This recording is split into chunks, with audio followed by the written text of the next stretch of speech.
Rekam ya. Oke, bismillahirrahmanirrahim. Assalamualaikum warahmatullahi wabarakatuh. Selamat sore teman-teman sekalian. Senang sekali saya bisa sharing pengalaman berinvestasi. Saya Budi Hikmat. Sehari-hari saya Director for Investment Strategy di PT Bahana TCW Investment Management. Ini adalah joint venture antara BUMN, PT Bahana, dan Trust Company of the West, perusahaan yang berbasis di Los Angeles, Amerika Serikat. Saya udah joining Bahana dari tahun 97. Selain itu juga saya penggagas komunitas Nabi Yusuf dengan komitmen memacu masyarakat berinvestasi. Saya akan membahas sejumlah pertanyaan karena saya lihat banyak sekali kemiripan dengan komunitas sebelumnya, dan saya susun ulang pertanyaan ini ya dari yang diberikan Nadine ke saya. Ya, ini pertanyaan kalian ya. Jadi ya pada dasarnya di sini jadi 9 gitu. Ada yang nanti berhubungan dengan dinamika market, tapi ada juga yang kekinian seperti kripto, dan juga ada yang untuk finance gitu ya. Oke, saya mulai dengan pertanyaan pertama. Basic apa yang harus kita punya sebelum memulai investasi? Kemudian apakah investasi itu aman ya? Ya, pertama kita menggunakan berinvestasi ya, karena ada baiknya definisinya apa nih investasi. Menurut saya itu adalah menanam keberuntungan, dan saya langsung kaitkan dengan Nabi Yusuf gitu. Karena setiap orang itu pasti akan mengalami boleh dibilang masa gemilang dan masa malang gitu. Dan masa malang itu akan bisa dilewati dengan lebih, katakanlah ya, tidak terlalu berat apabila seorang itu punya cadangan. Jadi karena itulah saya definisikan investasi itu menanam keberuntungan. Keberuntungan adalah peningkatan daya beli sepanjang waktu, baik dalam keadaan masa gemilang dan masa malang gitu. Jadi ya apa yang harus kita hadapi ya, salah satunya ya kita yakin bahwa masa malang biasanya terjadi apakah kita ketika tua ya, apakah ketika kita membutuhkan dana ketika kita belum kerja, nggak bisa kerja, ataukah kita pengen supaya anak kita punya pendidikan yang lebih baik gitu.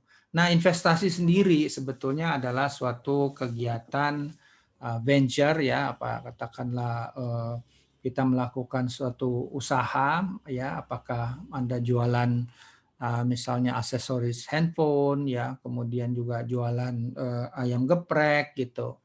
Ya, tentunya selain investasi yang dikenal itu di finansial aset, apakah seperti beli saham, beli obligasi ya. Jadi juga beli rumah juga sebetulnya itu adalah investasi gitu. Jadi ya pada dasarnya menyerahkan aset untuk kita mendapatkan productivity dari aset tersebut ya. Jadi ada pengembangan ya. Jadi investasi juga terkait dengan pengembangan. Itu sebabnya kenapa saya menggunakan menanam keberuntungan ya. Menanam adalah proses, keberuntungan itu adalah hasil gitu. So jadi apa yang untuk memulai ya, pertama ya kita apakah yakin kita harus investasi ya. Nah, kenapa saya gunakan kata harus? Karena masyarakat kita banyak sekali dicekokin sesuatu yang menurut saya tidak benar ya, seperti menabung gitu. Menabung pasti untung, itu belum tentu untung ya, tapi kalau misalnya pakai 10-20 tahun terakhir, kalau Anda kenal sama bank hanya nabung di bank aja, ya berapa untungnya, bayangkan berapa untungnya kalau Anda jadi investor membeli banknya gitu. Atau bahkan beli SBN misalnya ya. Itu lebih boleh dibilang menguntungkan gitu. Nah, saya lanjut dulu walaupun itu bisa kita revisit ya, apakah investasi itu aman. Nah, ini kebiasaan masyarakat itu satu sisi kurang diperkenalkan makna investasi ke depan, itu pasti ada risiko ya gitu. Jadi diajarkan seolah risiko itu jelek, enggak juga ya, karena risiko itu malah harus dikenali, didekomposisi, dan di yang namanya boleh dibilang dikelola ya. Nah, saya akan menggunakan ini ya. Ini foto saya dengan istri ya. Kami punya kebun di Palembang Jadi investasi menanam keberuntungan ya, menanam proses tadi ini berarti sejumlah pertanyaan ya. Ini sejumlah apa yang ditanam, kapan, bagaimana, dengan siapa, cara memanen gitu. Nah, keberuntungan sendiri ya, di situ yang disebut beruntung adalah ya karena kita menyerahkan uang, pokok investasi dapat kembali. Nah, inilah yang disebut sebagai credit risk gitu. Kemudian keuntungannya memuaskan, paling tidak mengalahkan inflasi karena yang menggerogoti daya beli itu adalah inflasi.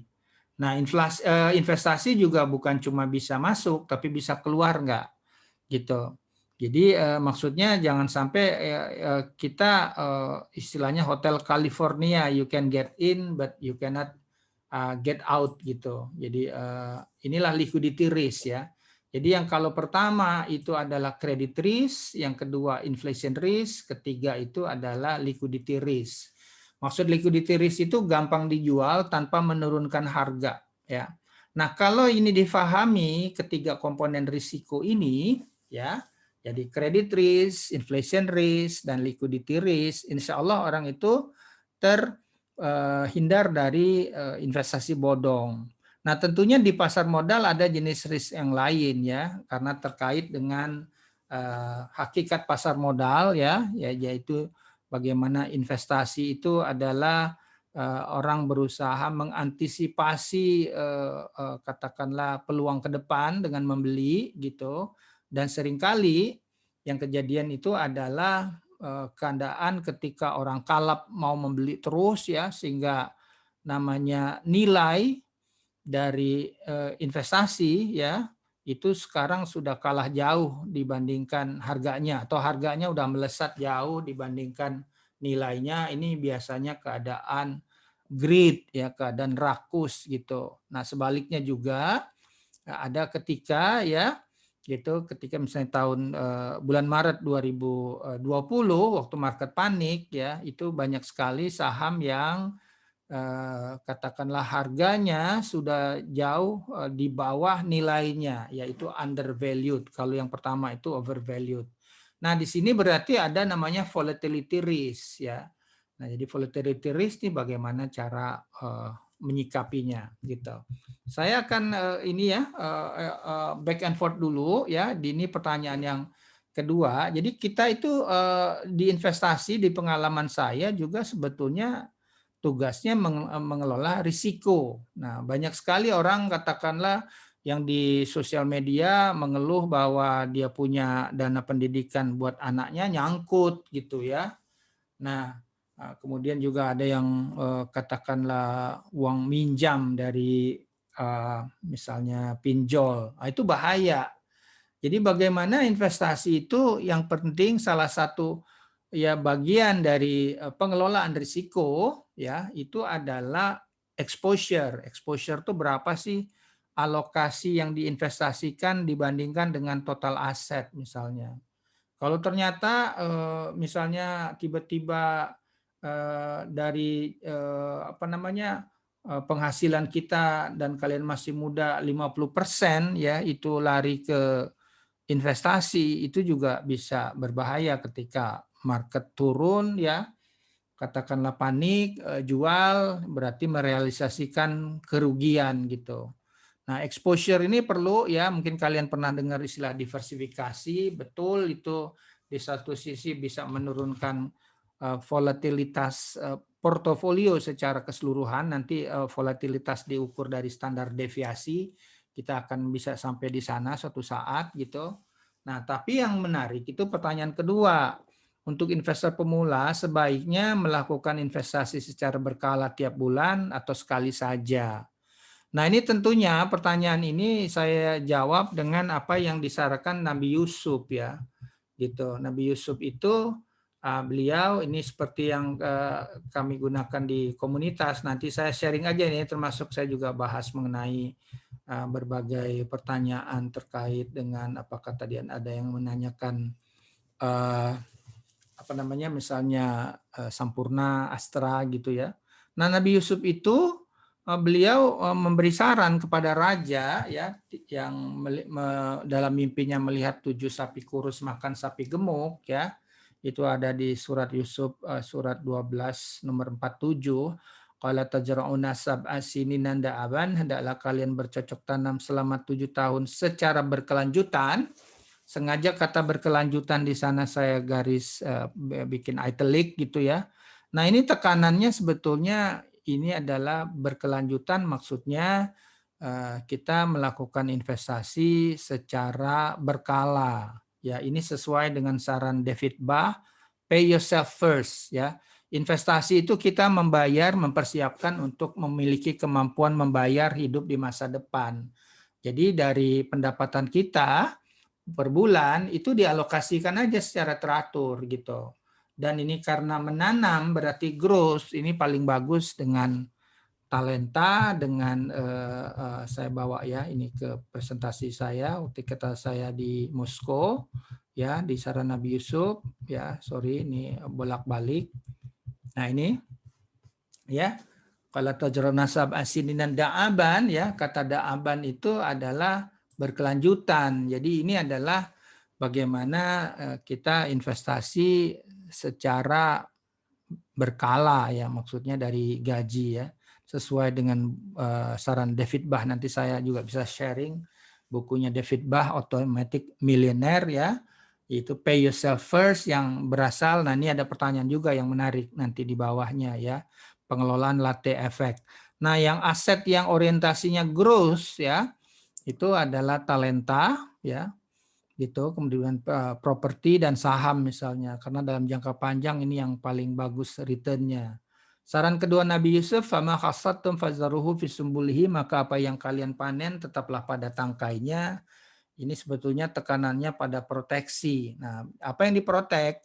Paling enggak credit risk, inflation risk, dan liquidity risk, dan ini paling bagus itu dengan SBN gitu, surat berharga negara. Kecuali sedikit untuk kalian makan, ini lebih terkait dengan masa pensiun ya. Bagaimana distribusi hasil investasi itu bisa dimanfaatkan sepanjang hayat gitu. Jadi saya menerjemahkan saran Nabi Yusuf ini yang melandasi nama anak saya, udah 18 tahun umurnya ya, namanya Yusuf gitu, sebagai distribution. Nah ini bisa pakai anuitas kalau asuransi atau structure produk, nanti kalian bisa belajar. Jadi saran investasi ala Nabi Yusuf sebetulnya berisi dua. Pertama berkala, kemudian bertahap. Berkala itu maksudnya teratur. Sedangkan bertahap ya. Berkala adalah teratur, sementara bertahap itu ada 3 tahapannya. Kalau masih muda gitu ya, bisa berkenalan dengan saham misalnya, apakah lewat langsung atau lewat reksadana. Ada volatility, tapi kalian bisa mengelolanya, nanti juga kita akan bahas di acuan untuk cuan gitu ya, bagaimana mengelola volatility gitu.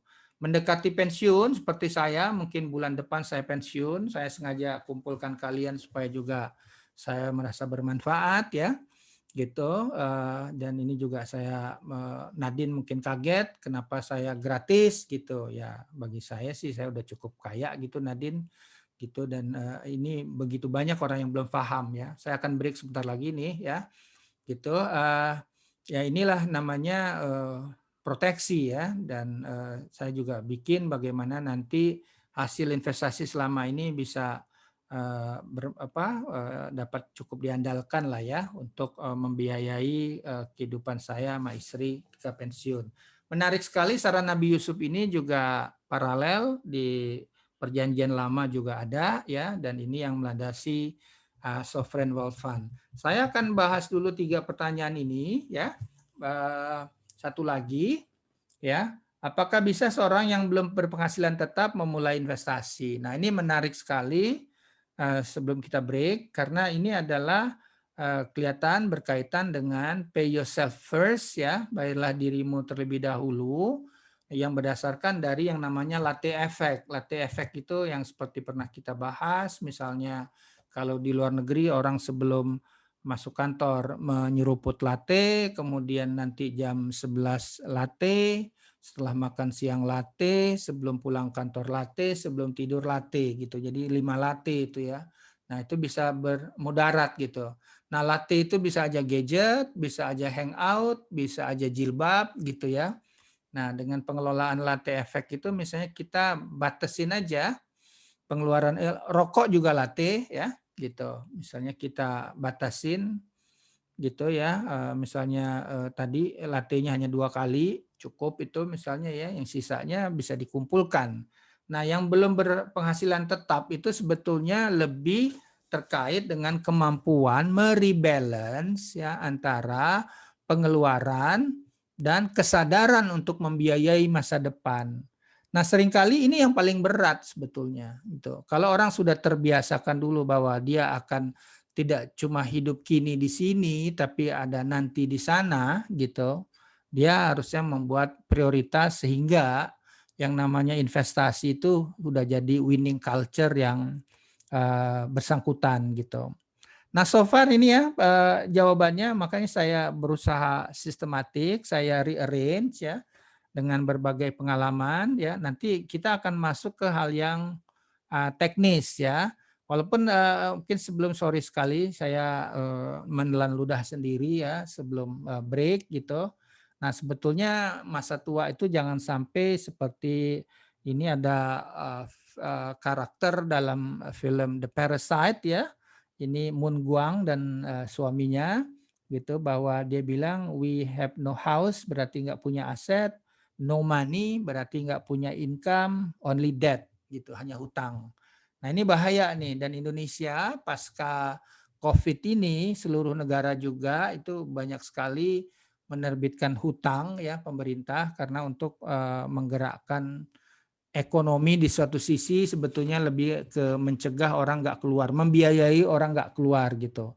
Ada riset Bank Dunia tahun 2014 yang mengatakan kalau pertumbuhan ekonomi Indonesia dari 2013 sampai 2030 itu 6%, which is 6% itu barang yang sangat mahal, ya. Nah, diproyeksikan pertumbuhan ekonomi Indonesia itu hanya 8.500-an ya. Syarat menjadi negara kaya adalah $12.000 per orang ya per tahun. Jadi $1.000 per bulan. Ya, kalau kursnya sekarang 14.300 ya, saya kayaknya yakin Anda belum punya pendapatan 14,3 juta sebulan ya. Anda memang belum jadi orang kaya ya. Saya sih berharap bisa membantu Anda menjadi orang kaya gitu ya. Nah, yang paling menarik dari Moon Guang itu adalah ketika kita tua, income itu tidak berasal dari pendapatan labor income, tapi dari non-labor income, yang hakikatnya adalah dari peluruhan aset. Karena itulah berapa aset yang harus dikumpulkan untuk generasi kalian ini, karena juga ada Pak Jokowi misalnya, dia pengen masyarakat Indonesia ketika ya ini dia nih saya tulis, ini dia ya, ini pernah saya menulis 4 November 2019, karena beliau punya visi tapi saya khawatir beliau nggak punya misi dan aksi gitu ya. Jadi ada angkanya di situ misalnya 320 juta ya. Kalau kalian nih yang nanti akan hidup ketika Indonesia 100 tahun kemerdekaan tahun 2045 ya, dan setelah itu kalian diperkenankan Allah hidup 20 tahun ya, taksiran kotor aset tuh jadi 320 juta itu adalah pendapatan per tahunnya ya, kali 20 6,4 miliar. Jadi ini angkanya sebagian kalian pasti merasa intimidating ya. Nanti kita coba bantu. Dan kalau pakai rumus Excel untuk berapa sih pay yourself first-nya ya. Kalau kerja selama 25 tahun ada aset dengan kinerja per tahun konsisten 8,5% ya, maka sebulan harus investasi 6,1 juta. Kembali angka ini intimidating, tapi ada nanti solusinya ya, berbagai jenis aset gitu. Itu aja dulu. Silakan kalau ada yang mau tanya, dan kasih kesempatan saya juga untuk minum. Oke, kalau ada yang belum paham kita bisa lanjutkan ya. Saya jadi coba menjawab pertanyaan satu persatu. Silakan.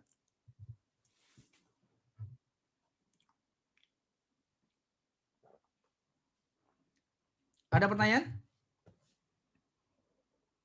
Dari penjelasan tadi? Pada tidur semua nih? Udah ya selesai kalau gitu? Nggak gitu, Pak.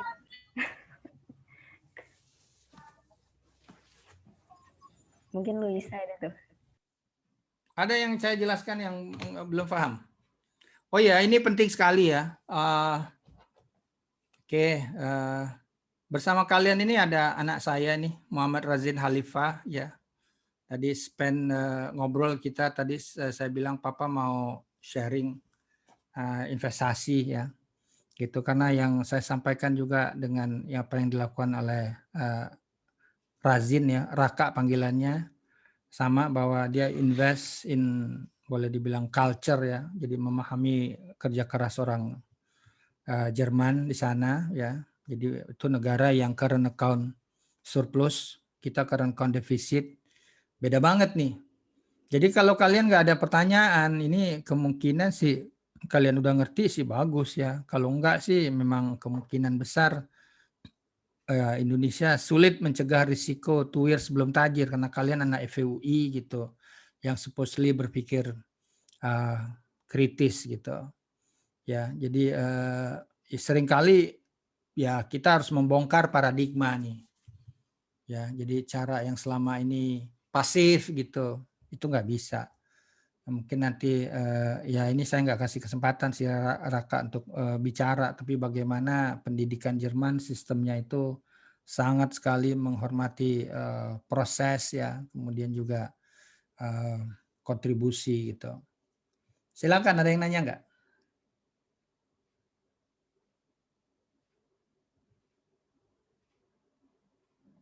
Nggak ada? Wah, udah ngerti semua dong berarti. Nggak usah lanjut ya.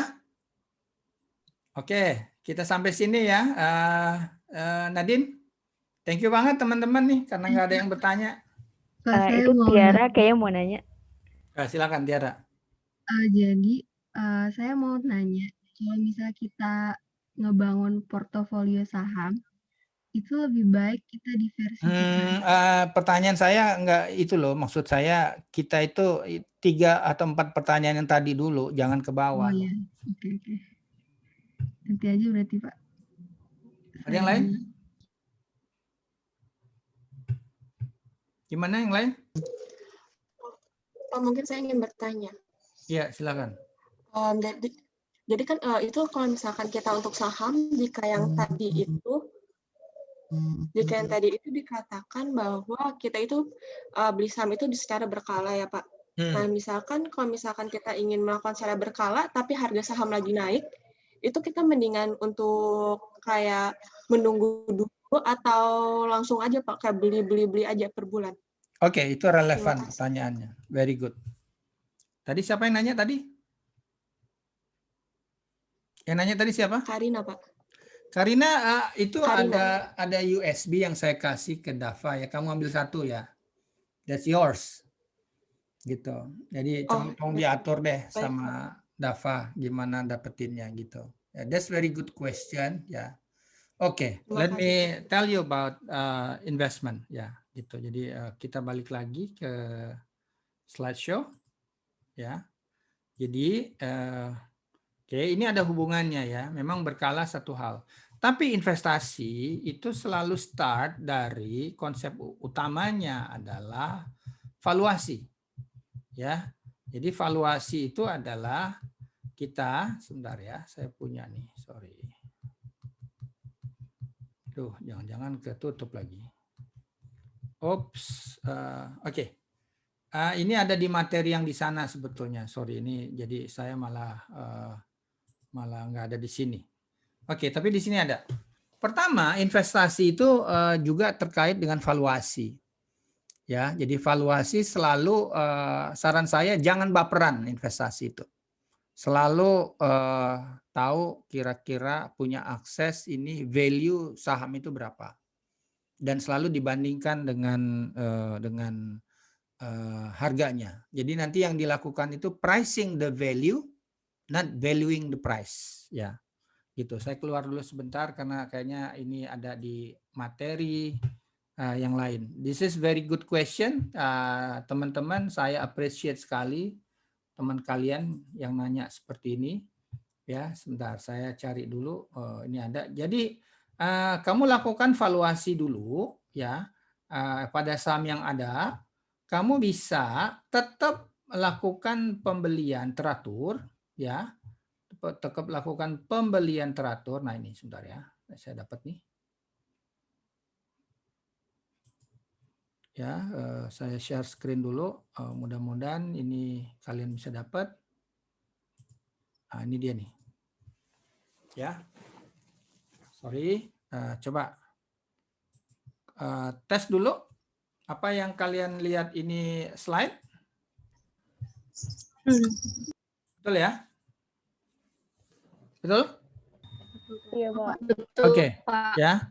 Jadi dasar keputusannya pricing the value, not valuing the price. Jadi tadi Karina ya,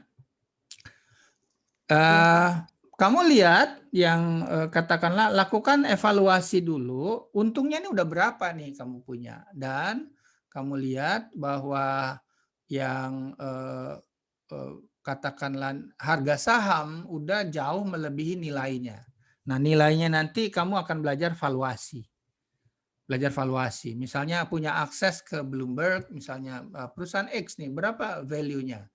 Value-nya katakanlah 2.500. Nah, kemudian sahamnya ternyata sudah naik ke 3.000 atau 4.000 misalnya. Anggap aja 4.000. Nah, kamu bikin judgment di sana. Ya, bahwa harganya ini sudah reflects a lot of good news. Ya, dan kamu nilai ini udah overvalued. Yang dapat kamu lakukan adalah ambil untung, cari saham yang lain. Gitu. Dan kamu terus dengan uang yang reguler itu kamu terus invest. Ya, tentunya kamu akan melakukan proses mencari saham tersebut. Tapi kalau misalnya kamu lagi sibuk dan lain-lain gitu, itulah sebabnya kenapa kamu bisa invest di reksadana.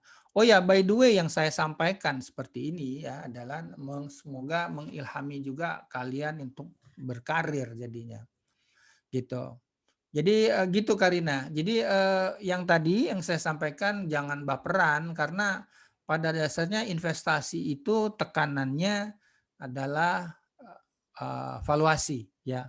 Jadi saya valuasi saya bikinkan dulu yang paling gampang karena saya punya apartemen di Depok Town Square misalnya. Kalau Karina, halo Karina. Iya, Pak. Karina, kalau apartemen di Town Square ditawarin ke kamu ya, saya tawarin 100 juta, beli nggak? Satu apartemen atau satu unit aja, Pak? Satu unit, Masya Allah. Oh, satu. Mungkin. Kamu terlambat. Karena kalau ada yang bilang dulu aja waktu ditawarin itu harganya saya beli aja itu 350 juta loh. Gitu. Oke? Jadi berarti kan kamu nggak dapat informasi itu. Keraguan-raguan kamu itu menunjukkan kualitas informasi satu hal. Informasi yang terdahulu apalagi informasi masa depan. Nah, informasi masa depan misalnya sewa kontrak di sana katakanlah 3 juta atau ambil 2 juta deh karena pandemi. 2 juta berarti kalau setahun itu kan 24 juta. 24 juta dibagi 100 juta itu kan 24%. Gitu. Jauh lebih tinggi dari deposito yang 4%. Kalau kamu nggak punya uang, kamu bisa minjem, ya minjem misalnya dengan siapalah pacar kamu misalnya, orang tua pacar kamu minjem gitu, bayar 10% misalnya. Toh kamu dapatnya kan 24%, kamu masih untung tetap 24 dikurang 10, 14% gitu. Nah itu valuasi. Jadi 100 juta itu apa yang kamu bayar, sementara arus cash flow dari sewa ya pada sampai tahap tertentu itulah nilai ya. Apalagi kamu bisa hitungkan yang namanya payback period ya. Ini kalau di contoh soal saya ini karena 36 juta ya hasil perkalian 3 kali 12 itu hanya 2,78 tahun ya. Gitu. Itu sangat pendek gitu. Nah, keputusannya pasti beli ya. Mungkin kamu tadi nggak sempat lihat itu di slide tersebut beli gitu. Ya, tidak punya dana ya pinjam juga pakai tanda seru gitu. Jadi Nah, inilah menunjukkan nanti kapan kita berutang. Berutang itu kalau untuk membeli yang namanya growing asset. Nah, selama ini orang banyak berutang itu untuk konsumtif gitu. Ya, gitu ini Karina, ya. Nah, tapi kalau untuk saham tentunya kan ada metodenya, misalnya discounted cash flow. Kamu pernah belajar mungkin ya. Kami juga meng-hiring cukup banyak analis. Nah, yang disebut pricing the value itu temukan dulu estimasi value. Misalnya ada saham A 300, saham B price-nya 4.000 gitu. Nah, setelah dilakukan proses valuation, ternyata A itu value-nya 50, malah dia yang overvalued, dan yang B itu 10.000. Nah, dia yang undervalued yang perlu dibeli. Tapi kita lakukan pricing. Pricing itu pada dasarnya nawar yang bernilai gitu. Jadi misalnya nawar itu adalah untuk margin of safety. Misalnya margin of safety-nya 20%, ya. Jadi yang kita beli itu adalah 80% dari value ya. Value itu biasanya disebut target price ya, 12 bulan biasanya itu ya, 1 tahun. Itu 8.000. Jadi kamu beli saham B itu sampai 8.000, lewat 8.000 kamu jual gitu. Nah, inilah yang disebut pricing the value, not valuing the price. Valuing the price itu kamu lihat 300 lebih murah dari bakso, kamu main beli aja. Nah, ini kebanyakan orang-orang yang beli saham gocap-gocap kayak gitu, dia ngelihat karena dianggap itu murah gitu ya. Gitu, tapi dia nggak melakukan proper valuation. Gitu. Ada nggak cash flow-nya, gimana margin-nya, gimana struktur finance-nya, berapa banyak utangnya gitu. Kira-kira gitu ya. Jadi ini pertanyaan kamu bagus dan memang menunjukkan bahwa wah di presentasi saya nih ada yang kurang lengkap nih ya. Jadi sebetulnya ada yang di materi presentasi yang saya kasih ke anak Prasmul gitu. Ada lagi pertanyaan? Ntar dulu. Tadi Kirana ada ini, Karina udah cukup ini udah bisa jawab tadi, jawabannya gimana? Cukup, Pak. Cukup Pak. ya. Makasih, Pak. Oke, saya akan lanjut ke yang lain, tapi demi kalian sendiri ya, kalian untuk bersama-sama silakan chatting masing-masing. Gila loh kalau Pak Budi nggak ya sok tahu deh saya pokoknya. Kalau kalian yang nggak mau ya saya exit nih ya. Itu jadi setelah masuk nanti sesi selanjutnya kalian harus mempersiapkan pertanyaan dan relevan. Jangan bertanya seperti Pak, tanya Pak, apa yang perlu saya tanyakan? Wah, itu berat tuh. Pak, maaf saya sebenarnya masih nggak ngerti deh sama Ya. slide yang tadi. Yang mana? Waktu penjelasan Karina. Oke, yang mananya? Yang bagian apa itu kan kita harus bandingin dulu ya Pak, market value. Yes. Kayak apa ya, dia under value atau enggak. Saya nggak tahu aja caranya gimana. Cara kita tahunya gimana? Nah, itu dia. Kamu belajar valuasi nggak di kampus? Siapa yang ngambil investment? Ada yang belajar valuation nggak? Saya nggak ngambil sih, Pak. Oke, that's saya juga dulu nggak ngambil. Saya kasih tahu aja. Saya anak FEUI, saya dulu nggak tahu gunanya. Karena itulah tadi saya gunakan, mudah-mudahan kalian lebih ngerti. Saya gunakan lewat jalur properti. Tadi. Ya, kalau yang itu masih kebayang itu Pak. Tapi yang bagian sahamnya saya udah kayak. Oh iya itulah karena itulah yang harus belajarnya dan teknik valuasi yang digunakan seperti discounted cash flow. Nah, itu juga free cash flow, nanti ada present value. Jadi harus kan itu kan memberikan janjinya apa? Harusnya misalnya dividen gitu. Ya, nanti juga ada valuasi secara relatif pakai PE misalnya. Ini satu persatu nih. Bahwa yang ini kamu sadar dulu seperti ya akhirnya dia sadar dulu ternyata wah saya itu ini ya belum belajar. Nah, kamu kan bingung nih, coba lihat di kolom kanan. Bingung, alhamdulillah itu tanda mengerti gitu. Tanda mengerti bahwa kamu belum tahu gitu. Nah, jadi di situ belajar valuasi ya. Nah, ada 2 pilihan, mempercayakan kepada fund manager yang terpercaya untuk melakukan valuasi ya atau berkarir sebagai analis yang tujuannya melakukan valuasi. Gitu Nadine. Halo? Nah sekarang saya tanya sama kamu ya, misalnya kamu ngerti nggak, misalnya di SBN ya, SBN harganya terus naik gitu. Kalau makin naik seperti properti, saya balik sama Karina. Karina, kalau propertinya nggak jadi deh, saya tawar jual kamu 100 juta. Saya maunya 1 miliar. Kamu beli nggak? Enggak, Pak. Nah itu dia. Karena makin tinggi harganya, imbal hasilnya makin rendah kan? Bukan 36 dibagi 100, 36 dibagi 1000 itu 3,6%. Mendingan saya naruh di deposito gitu. Nah demikian juga kalau lihat nanti di obligasi, kalau yield obligasinya 2%, wah udah kalah sama inflasi, udah kalah dengan deposito misalnya. Jadi valuasi itu penting banget. Kamu ngelihat peluang cuan itu tuh sebetulnya imbal hasil nanti. Imbal hasilnya berapa? Jadi kalau orang ngomong bahwa yang namanya beli properti itu location gitu. Trump itu bilang bukan gitu ya. Yield ya, imbal hasil gitu. Karena imbal hasil itu menunjukkan kalau kayak tadi nih misalnya 36%, wah itu gede. Gitu. Ya, jadi yang valuasi ini Nadine ya itu ya intisarinya gitu ya, teman-teman sekalian harus belajar valuasi gitu.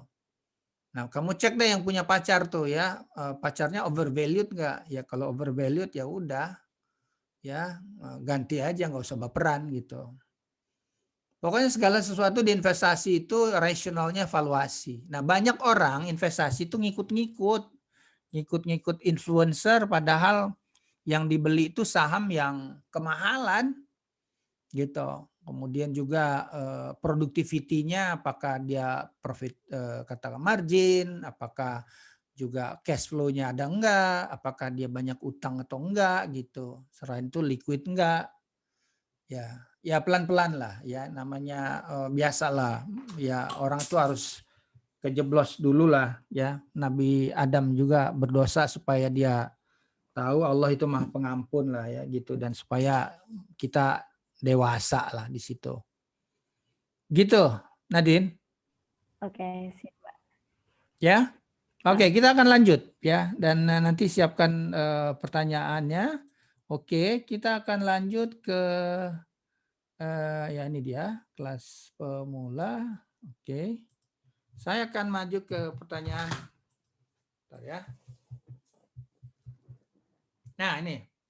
Pak, saya pernah mendengar bahwa dalam menjalankan investasi di saham terdapat psychology war. Wah, ngeri kali pertanyaannya.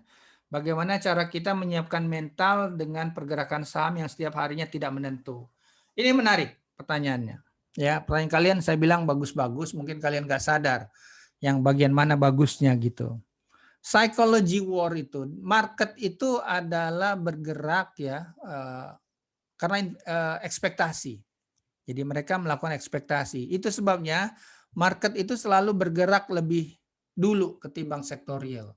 Jadi kalau saya gunakan di laporan saya itu, investor adalah partisipan demokrasi yang bengis, spontan, mandiri, namun pragmatik. Jadi kalau mereka menduga setelah tech war tahun 2019, kemudian adalah COVID ya tahun 2020 kemarin ya. Jadi kekhawatiran itu yang menyebabkan mereka membanting saham itu luar biasa. Ya, bergeser dari greed and fear. Ya greed menuju fear gitu. Itu luar biasa, volatility-nya turun gitu ya, anjlok harga saham itu. Saat itu di seluruh dunia, bahkan harga emas juga turun. Nah, kenapa? Karena mengantisipasi ekonomi yang slowing, sementara dia tetap harus butuh dana. Orang itu ya ketika panik, kalau dalam level individu mereka memborong masker, makanan, di level perusahaan global mereka memborong cash. Ya, cash dollar. Jadi ada rush for dollar cash gitu. Bagaimana dipenuhi? Dolar itu liquidity itu ya jual aset-aset ya, apakah saham, obligasi di negara maju, di negara berkembang, bahkan emas juga turun ya. Juga mereka juga menjual saham minyak misalnya ya. Gitu. Jadi nah kemudian market tiba-tiba naik kenceng gitu ya. Kenapa? Nah, itulah pragmatiknya. Jadi ada habis orang yang panik-panik atau dibikin panik ya, harganya turun jauh lebih rendah dari value-nya atau udah undervalued. Makanya ada orang yang berani membeli gitu. Jadi dia ngelihat nih ke depan, wah ini kayaknya udah murah, dan mereka pragmatik melihat respon kebijakan di seluruh dunia yang luar biasa gitu. Ya, dan terbukti nanti bahwa dunia setelah COVID itu kebanjiran liquidity. Ya, dan itu bisa dicek kalau excess liquidity, maka suku bunga rendah ya, seperti suku bunga international LIBOR itu hanya 0,23% kalau nggak salah untuk satu bulan. Ini rendah banget ya, boleh bilang terendah gitu. Nah, karena itulah sekarang nih ya dilihat juga di Indonesia suku bunga deposito itu turun. Jadi di sini memang karena pergerakan market itu digerakkan oleh kekuatan greed and fear ya, itu selalu bergejolak. Ya itulah mungkin nggak tahu nih psychology war atau apa ini, ada orang yang ya kalau menurut saya sih di komunitas saya kami beruntung tahun lalu itu karena less panicky ya, dan saya juga masih punya cash gitu. Ya, jadi kita masuk gitu pada ya boleh dibilang angka yang bagus lah di akhir tahun, lumayan kinerjanya. Saya juga mengajari anak bungsu saya investasi gitu ya. Jadi untuk memahami bahwa market itu pragmatik ya. Jadi nah, namun sepanjang hari yang tidak menentu, ini kalimat kamu nih ya, siapa yang nanya, ini sebetulnya menunjukkan riak. Nah, saya menyarankan ya, yang namanya investasi itu adalah riding the wave ya, not tracing the ripple.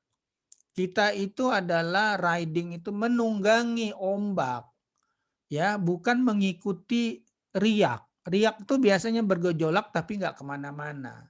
Tapi kalau gelombang itu pelan mengangkat tapi energinya masif gitu. Ya misalnya yang kejadian sekarang nih katakanlah wabah ya, tapi seluruh dunia ini tetap butuh makanan ya, berarti salah satunya misalnya di logistik butuh vaksin ya, apakah di farmasi, butuh tetap terkoneksi, butuh hiburan, digital ekonomi misalnya. Nah itu tema-tema yang besar ke depan, dan saya meyakini bahwa yang namanya wabah ini bukan yang terakhir ya. Nah ini kita harus melihat ada sektor-sektor yang winning, ada sektor yang losing. Nah itulah yang disebut pemulihan model huruf K. Ada huruf yang slope-nya positif, ya kaki yang positif yang ke atas. Sektor pemenang, ada yang negatif slope, sektor pecundang gitu. Nah kita stock pickingnya harus tepat, tapi memang tetap menitik besarkan pada yang namanya valuasi. Kalau sudah kemahalan ya juga jangan kita kejar, don't push your luck gitu ya. Jadi kayak gini nih sebetulnya dari pertanyaan ini seringkali juga ya disadarkan bahwa 10 tahun terakhir itu yang menang itu bukan saham ya, tapi adalah indeks SBN ya. Gitu, banyak yang nggak tahu ada juga indeks SBN, bukan cuma indeks harga saham gabungan ya. Itu lebih boleh dibilang lebih less volatile gitu. Jadi pertanyaan saya berusaha membaca nih apa yang tersirat dari pertanyaan ini. Psychology war itu lebih mungkin perang antara diri kita sendiri menyikapi gejolak ya, bagaimana caranya. Jadi selalu bertanya, ini apakah ini suatu yang sifatnya ombak ya, yang harus kita respon dengan tepat, apa riak? Riak tuh volatile lah ya. Kalau misalnya ada orang ya, dia tuh urakan gitu tapi nggak kemana-mana gitu. Tapi psikolog bilang ada orang yang diem tapi tiba-tiba kalau udah marah gitu mungkin dia bisa melakukan tindakan kriminal menghilangkan nyawa gitu ya. Gitu. Jadi saya sendiri belajar untuk tidur di tengah volatility yang menurut saya relatif terbatas gitu, dan nanti kita bisa sikapi dengan melakukan evaluasi 3 bulanan misalnya, apakah kita perlu melakukan rebalancing atau enggak. Nah, kalau yang harian biasanya saya juga mengajarkan anak saya, kebetulan kan di rumah nggak ada kerjaan habis dia belajar, itu budgeting misalnya. Nah, budgeting ini nanti saya kasih kesempatan bertanya. Misalnya proyeksi upside ya, saham A misalnya. Katakanlah 30% selama setahun ke depan. Ya, itu jauh lebih bagus dari SBN, jauh lebih gede dari inflasi, itu menguntungkan sehingga kita bisa beli, apakah beli secara bertahap gitu. Nah, kalau per hari misalnya tiba-tiba ada satu hari dia naik 10%, budgeting yang saya maksudkan adalah don't push your luck. Kalau kita udah punya cukup banyak, realisasikanlah gitu. Bisa kita jual misalnya 1/4 dari portofolio kita. Demikian juga kalau dia turun 10% per hari, kesempatan beli. Nah, seringkali inilah yang disebut sebagai contrarian view, ya. Orang yang bisa ya boleh dibilang bisa lebih tenang ya menghadapi permasalahan dengan nggak carried away, nggak baperan gitu. Jadi kalau dia naik itu bukan tambah malah karena dia udah punya duluan ya saatnya merealisasikan. Ingat yang disebut beruntung itu adalah orang yang merealisasikan. Saya yakin di sini akan banyak yang nanya. Silakan ya, terutama yang mengirim pertanyaan ya. Boleh tahu ini pertanyaan siapa nih?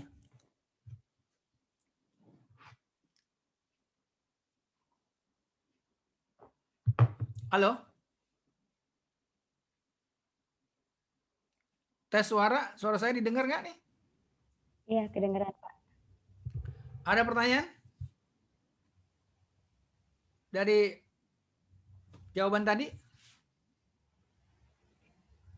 Yang tadi ya Pak, kan Bapak bilang, saya nanya lagi nggak apa-apa nggak? Silakan Nadine. Oke, kan tadi Bapak sempat bilang kita harus evaluasi dulu ya Pak. Kalau dia under value, terus harganya naik, berarti kan saatnya kita jual. Tapi kan kita sebenarnya juga ini Pak, kayak mengharapkan di masa depan nilainya bakal lebih tinggi lagi. Sorry, ini ada yang ngirim paket nih. Kamu bisa ulang dulu nggak pertanyaan? Oh, Saya iya, sendirian betul. soal di studio saya nih. Ulang, sorry. Kan Nadine? tadi, saya ulang ya Pak. Ya. Kan tadi Bapak bilang kalau misalnya kita beli saham nih Pak yang under value, terus misalnya harganya tiba-tiba naik, itu kan berarti udah saatnya kita jual ya Pak? Oh iya, itu budgeting tadi. Misalnya dia targetnya naik 30%, tapi hari itu udah 10% naiknya. Jadi kalau saya sih budgeting dulu, saya jual dulu aja. Yang kalau saya udah beli ya, gitu. Jadi maksudnya gini, oke, lihat teman-teman. Lihat ini mudah-mudahan ada foto saya deh. Ada videonya saya buka nih. Yang ini nih, kalian bisa baca nggak? Ya, di situ ini Sun Tzu ya. Strategy without tactics is the slowest route to the victory. Ya. Tapi di sana tactic without strategy is the noise before defeat. Gitu. Jadi perlu menyimbangkan ya Nadine antara pandangan strategis dan kesempatan taktis gitu. Makanya taktisnya saya lebih suka saya jual sebagian.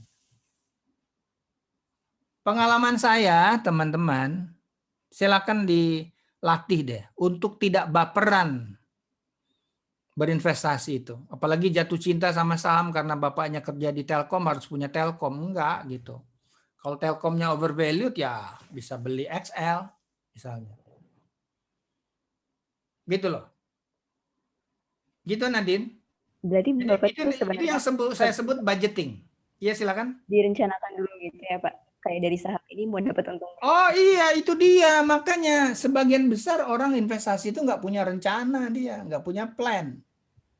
Ideas boleh. Wah saya harus investasi. Iya. Tapi plan itu menyangkut masalah gimana dana investasi saya dari mana. Kemudian adakah proses investasi pedomannya. Kapan ambil untung. Kapan cut loss gitu ya. Kapan nambah lagi gitu. Itu ada. Jadi jangan sampai nggak punya bekal, jangan sampai ini katanya mau dibawa ke sini, enggak. Ya bila perlu deketinlah dengan analis. Ada beberapa sebetulnya ini ya pengelola dana, saya lihat dia membekali loh sebetulnya target price. Nah, target price itu value gitu.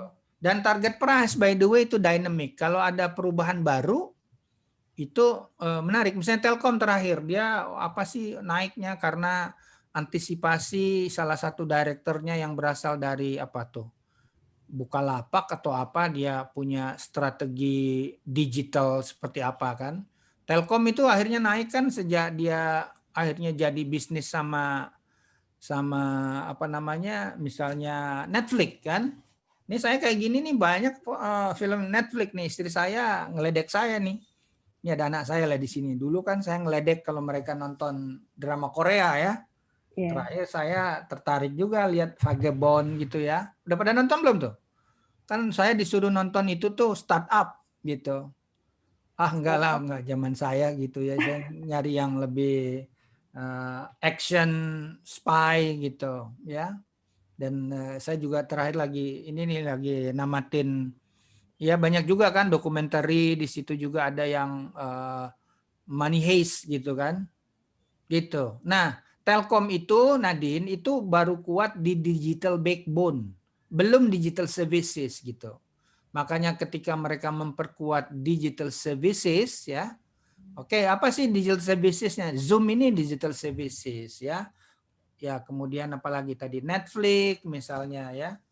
Nah, yang segala sesuatu yang ada subscribe base-nya di sana gitu.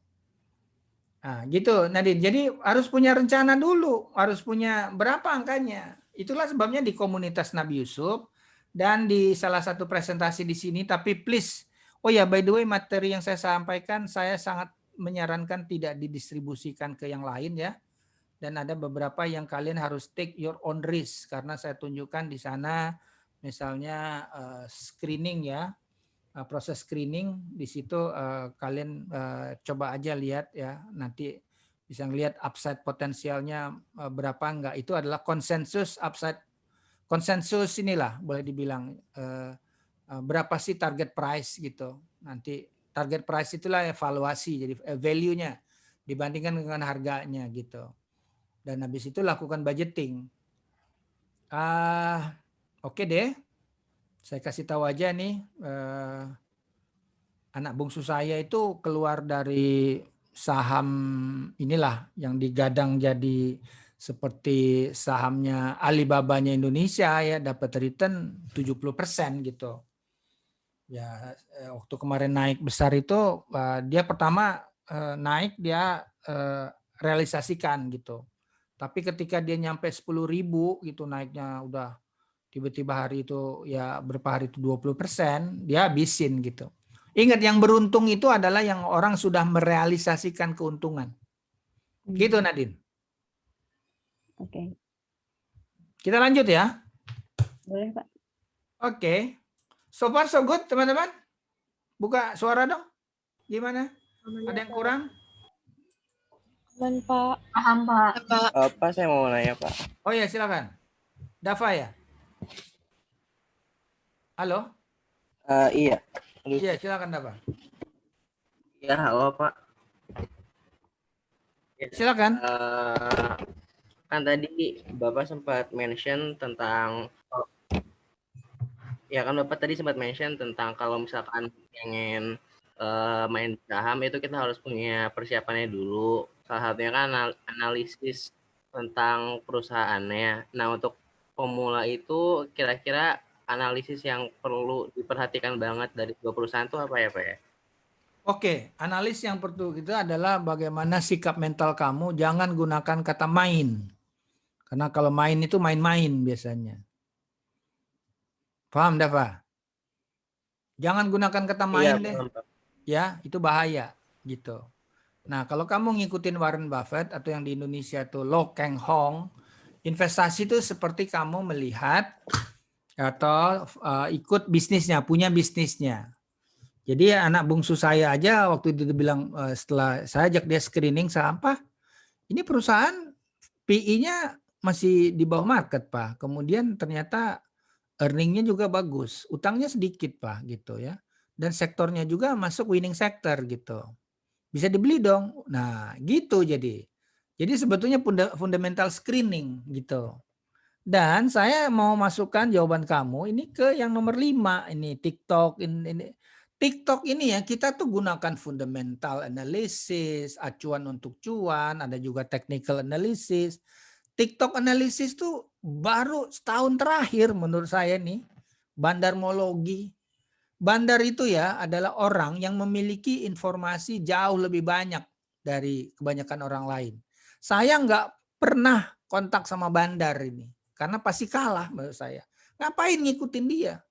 Ngapain ngikutin pesohor mau dia ustadz dan lain-lain? Bagi saya nggak make sense beli Garuda yang utangnya gede gitu. Oh ini seolah diberkahi, nggak bisa gitu.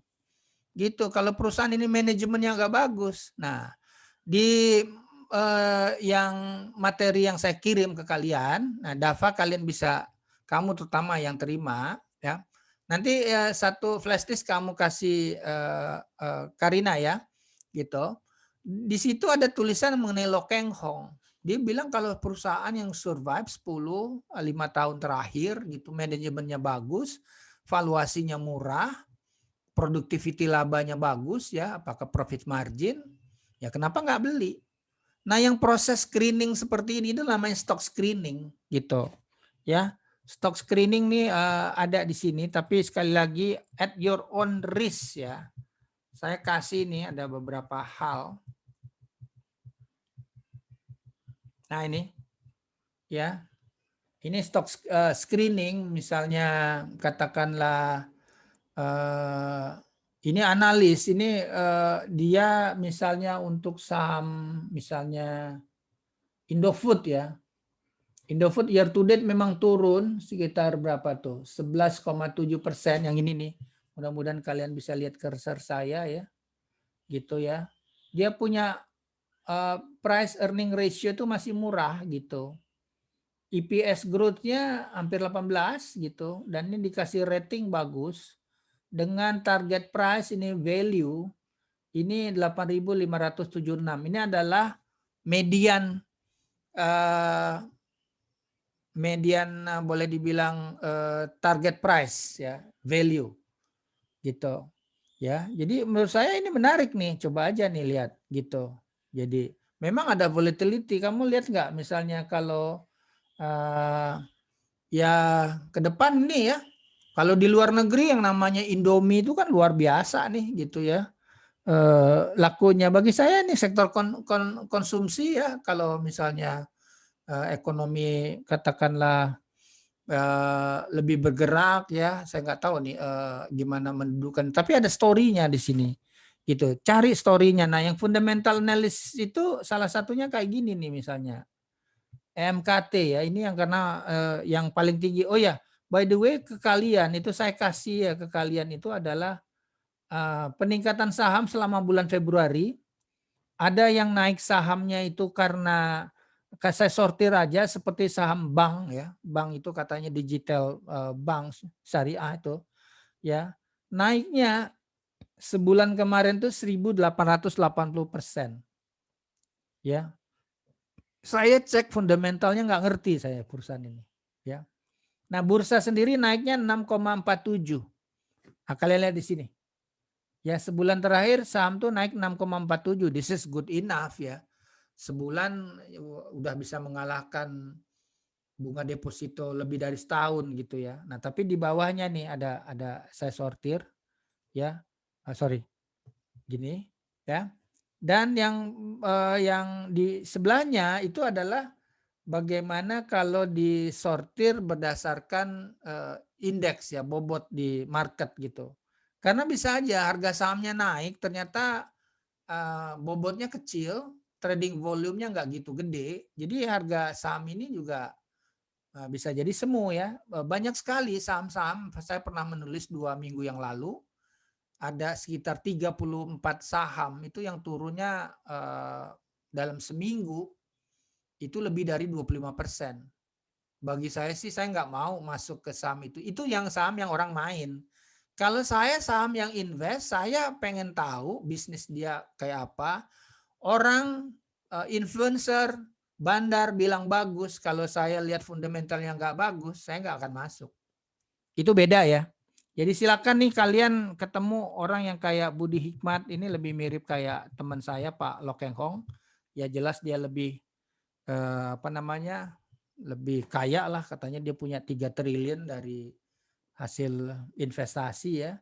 Kalau saya sih lebih memilih untuk di mana menurut saya bisnisnya itu make sense. Saya investasi aja di ekspektasi bahwa saya bisa mengalahkan inflasi 3 atau 4 kali aja udah menurut saya berhasil, daripada saya beli saham saya nggak ngerti ya.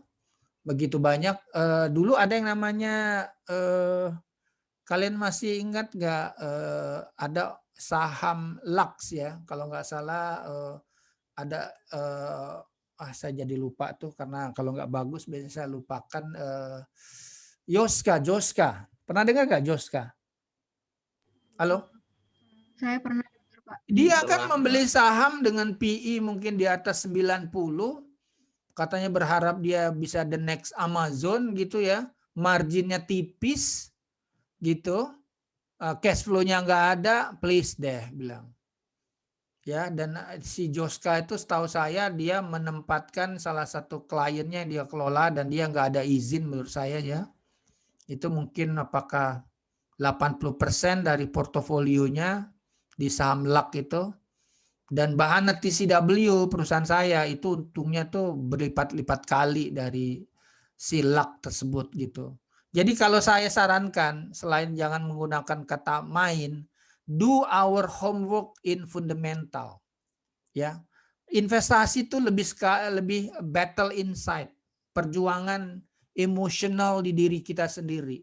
Gampang nggak kita percaya, risking our asset. Saya nggak milih seperti itu pengalaman saya lebih dari 20 tahun gitu. Saya pengennya investasi saya selamat, cuan gitu ya. Silakan juga ke syariah gitu. Kalau kalian pengen lebih faith based investing ya, ethical investing juga ada di sana. Gitu kira-kira Dava. Ada yang saya miss nggak dari pertanyaan kamu? Sekaligus saya menjawab pertanyaan nomor 5 nih. Saya tidak menyarankan kalian tergoda dengan bandar. Berarti emang harus. Ya silakan.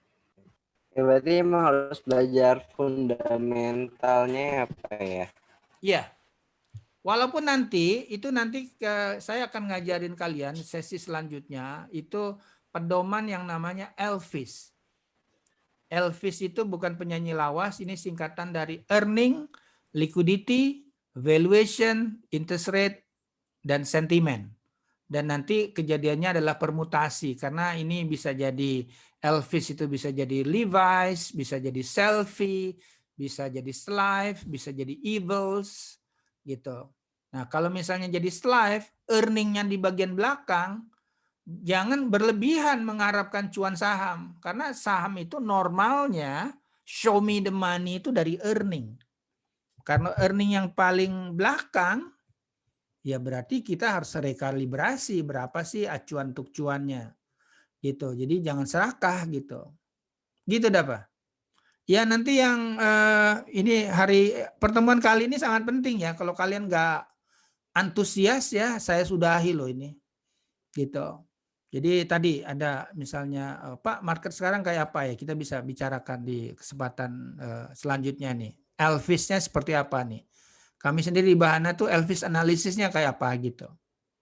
Jadi kalau misalnya I-nya di depan, Bank Indonesia masih kesempatan nurunin bunga, berarti kita go cyclical ya. Go cyclical itu seperti saham properti, saham otomotif gitu. Silakan ada pertanyaan?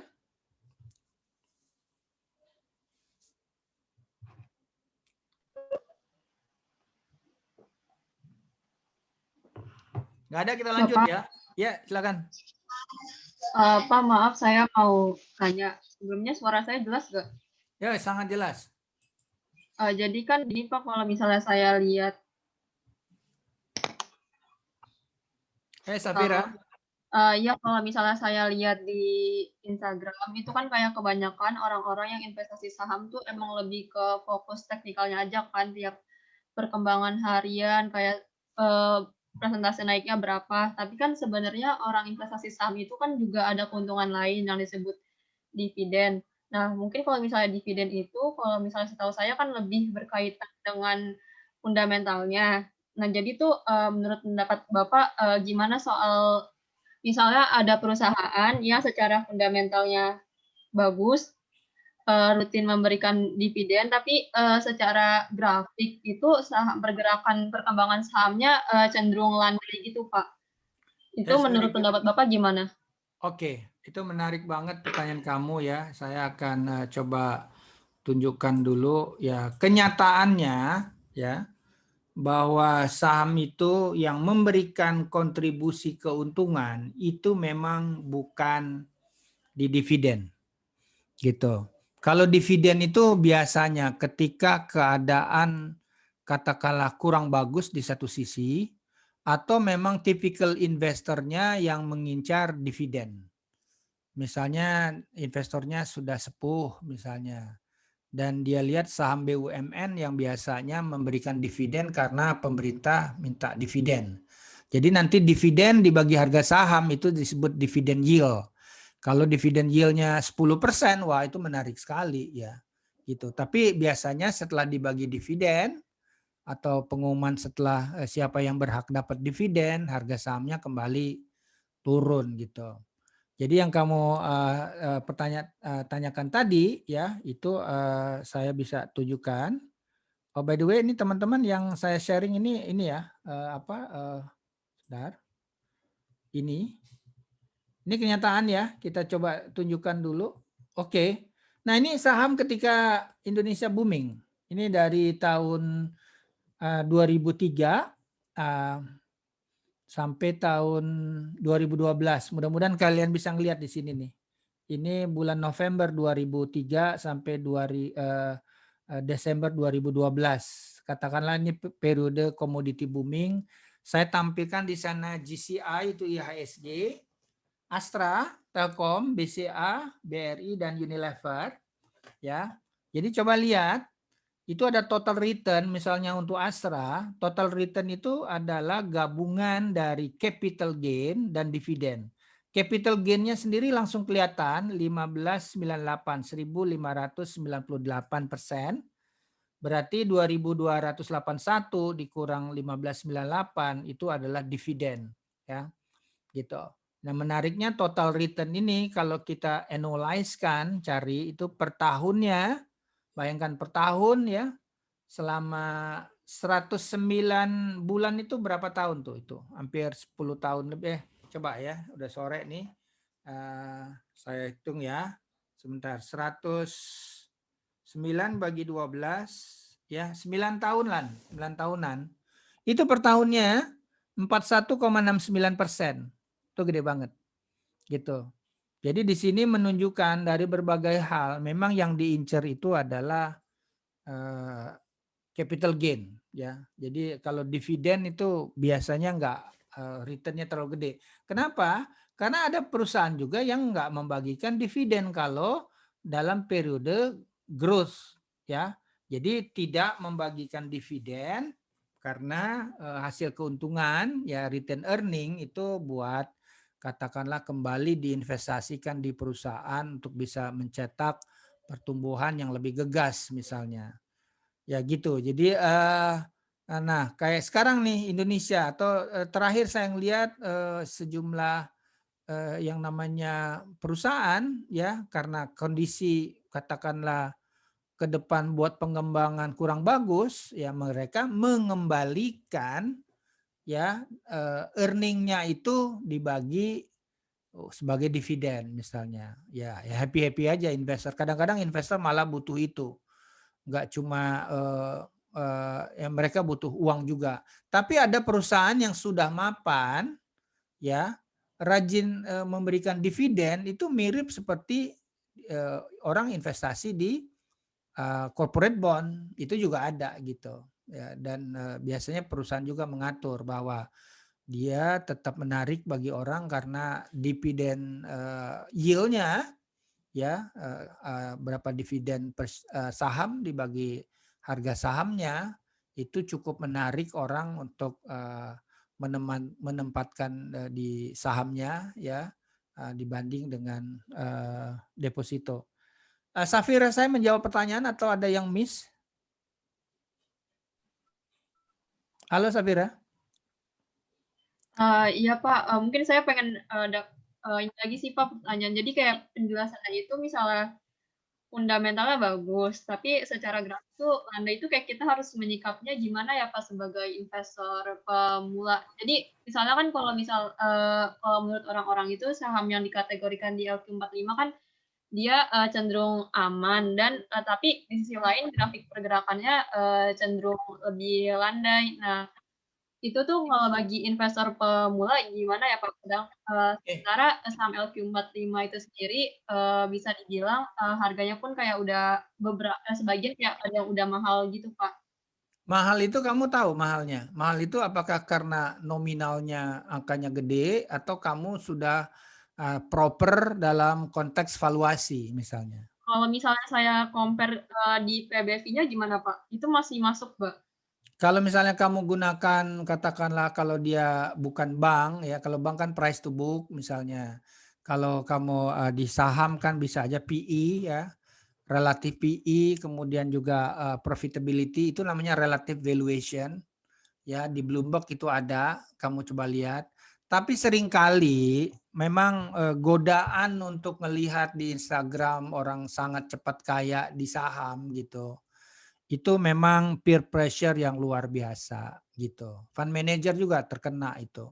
Jadi yang naik itu yang small cap gitu. Tapi ketika keadaan memburuk ya, small cap itu jatuh luar biasa. Kamu tahu apa yang melandasi misalnya saham-saham yang dibeli oleh Jiwasraya gitu ya. Ada misalnya juga Asabri. Itu saham-saham yang sebetulnya fundamentalnya banyak yang nggak bagus gitu. Jadi saya sih sarankan stick dengan fundamental. Masalahnya dia nggak bergerak dan lain-lain itu misalnya kamu cari informasi lain. Oh ternyata asing belum masuk ke Indonesia. Asing lebih menyukai SBN misalnya. Ya market sideways ya udah nggak usah kemana-mana. Kalau kamu mau ya teman-teman nih saya bisa kasih data mingguan misalnya. Dan teman-teman bisa hitung standard deviation-nya, saham-saham yang tadi disebut eksotik itu bisa terima nggak dengan misalnya volatility-nya segede itu. Jadi gini, yang namanya Safira, saya pernah dinasihatin, investasi itu pertama itu bukan not making money, tapi not losing money. Gitu. Jadi kalau making money yang luar biasa dan lain-lain tapi kita expose ke risk yang luar biasa itu bahaya. Kami pernah mengelola dana besar, perusahaan minyak terbesar di dunia, kinerjanya bagus tapi dia malah marah sama kami. Kamu sekarang bagus gitu. Nah, tapi nanti bisa turun drastis, dia udah pengalaman puluhan tahun gitu.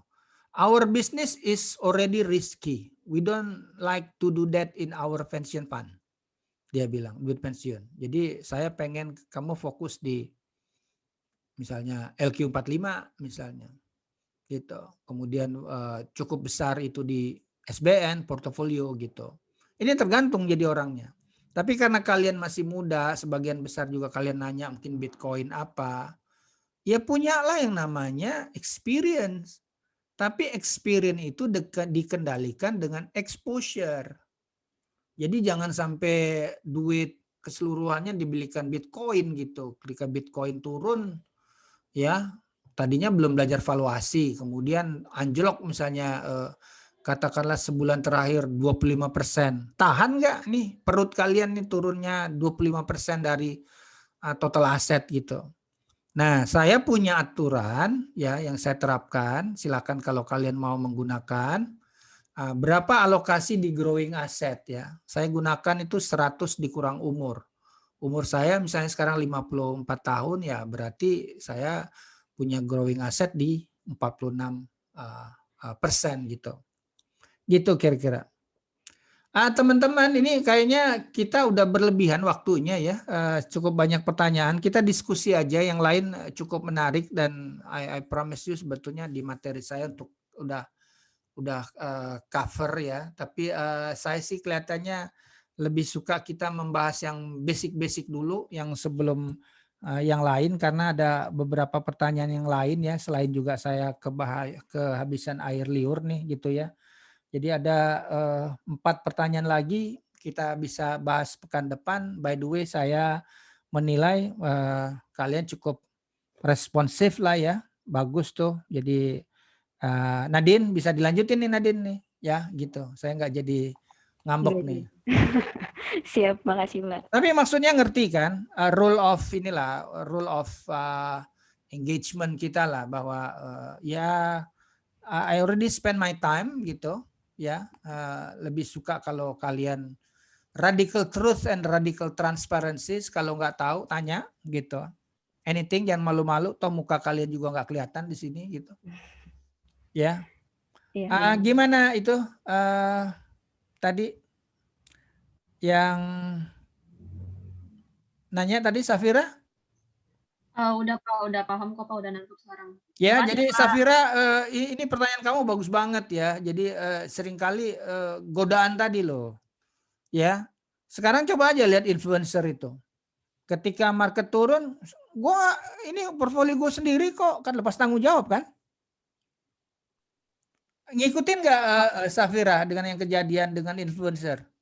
Iya, sering banget kan kalau misalnya harian di-upload di Instagram portofolionya gimana.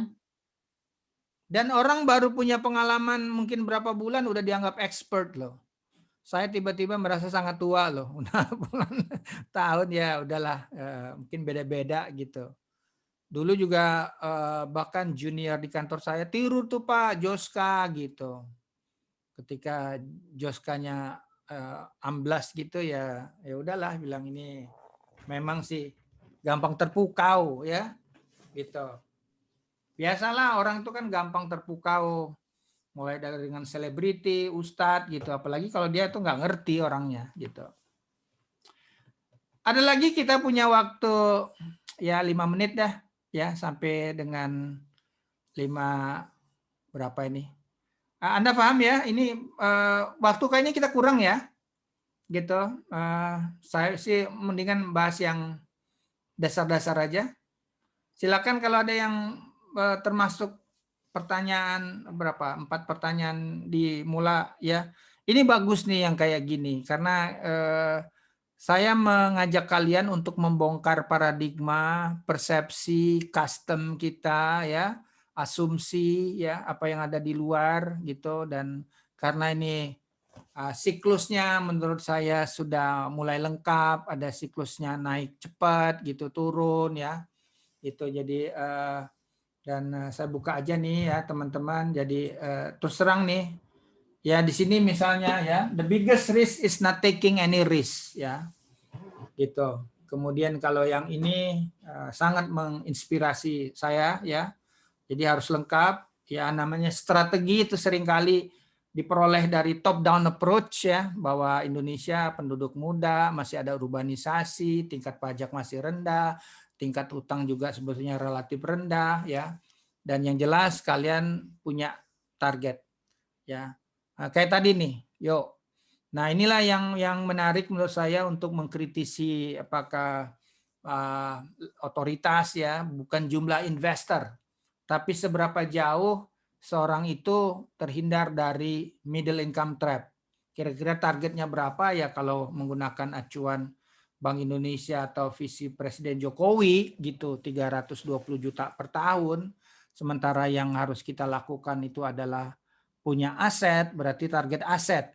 By the way, kemungkinan besar kalian itu memulai investasi saham berkenalan dengan broker.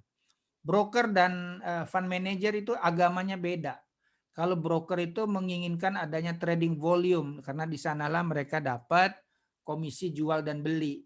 Nah, mereka tidak langsung bawa target kalian punya aset itu berapa supaya punya cadangan ya buat digunakan untuk ketika pensiun, itu bukan their main concern gitu. Nah, itu ada baiknya coba kalian pelajari ya.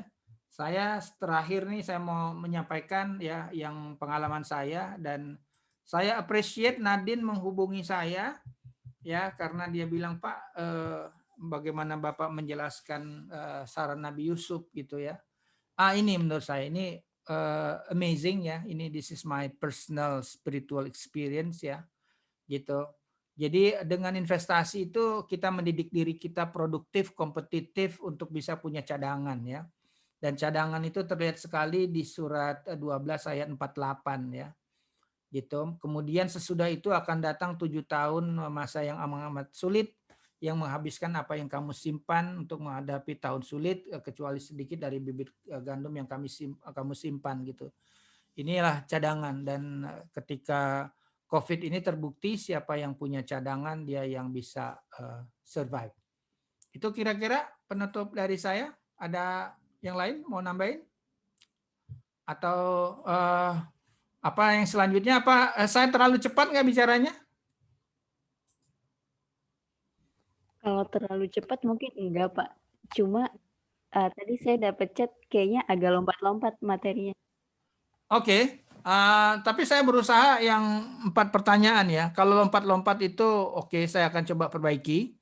Karena biasanya kan ada seolah-olah perluasan gitu. Tapi saya sih lebih suka seperti ini, Pak. Itu misalnya ya dikoreksi ya.